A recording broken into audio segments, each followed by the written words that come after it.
பஞ்சபுத சகல பிரேத புண்ணிய ஆத்மாவுக்கும் உங்களுக்கும் உங்கள் கூட வர்ற ஆன்மாக்களுக்கும் கோடான கோடி பாத நமஸ்காரம். ஆத்மஞான ரகுநாத சேதுபதி மன்னரே போட்டி போட்டி யோகஞான சித்த ராஜகுரு சாரணம். அம்மா நான் இப்போ யாத்திரை நிகழ்றியும், அதாவது யாத்திரைக்காக நான் கிளம்புறேன். யாத்திரை எதுக்காக அப்படின்னு கேட்டிங்கன்னா, இந்த ஆசிரமம் இறைவன் கொடுத்த ஆசிரமம்.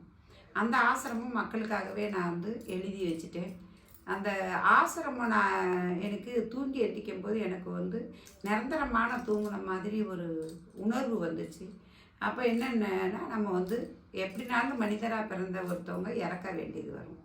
அப்போ நம்ம இறந்துட்டா இதெல்லாம் என்ன நிலைக்கு ஆகும்னா, செடி கிடியெல்லாம் முளைச்சி ஆடு மாடுகள்லாம் சாப்பிட்டுட்டு போய் இது அப்படியே அந்த ரசீதுன்னு போடுறது போடாமல் கரண்ட்டுக்குள்ளே கட்டாமல் இந்த இடம் நாளாக அது கவர்மெண்ட்டுக்கு போய் சேர்ந்து இது இவ்வளோ நாள் இது பண்ணது பலனே இல்லாமல் போயிடும்.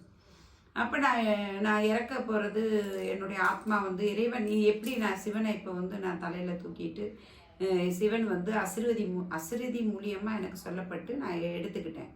அதே மாதிரி எனக்கு அசிரதி கிடைக்குதோ அந்த நாளே நான் என்னை என்னுடைய ஆத்மாவை ஜீவசமாதி ஆகிறதுக்காக நான் பிரார்த்தனை பண்ணிட்டு எடுத்திருக்கேன். பட்டணத்தார் முத்தி வேணுங்கிற மாதிரி எனக்கு முத்தி வேணுங்கிறது என்னுடைய கொள்கை. அது மாத்திரல இந்த இடத்துல நான் ஒரு கோயில் கட்டணும்.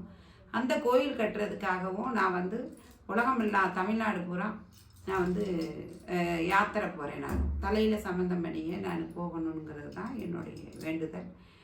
இன்றைக்கியோட ரொம்ப நாள் ஆயிட்டுருக்கு. எத்தனை நாள் கணக்கு இல்லை, நான் கணக்கு வைக்கலை. என்னுடைய ஆயுள்காலம் முடியும் வரையும் நான் தலையில் வச்சுக்கிடுவேன். அந்த கோயில் எடுக்கணும். கோயில் எடுத்துகிட்டு ஜீவசமாதி ஆகும்போது நான் ஏகாந்தமாக இப்படி உட்கார்ந்த இடத்துல நான் போயிடணும்னு நினச்சிட்ருக்கேன்.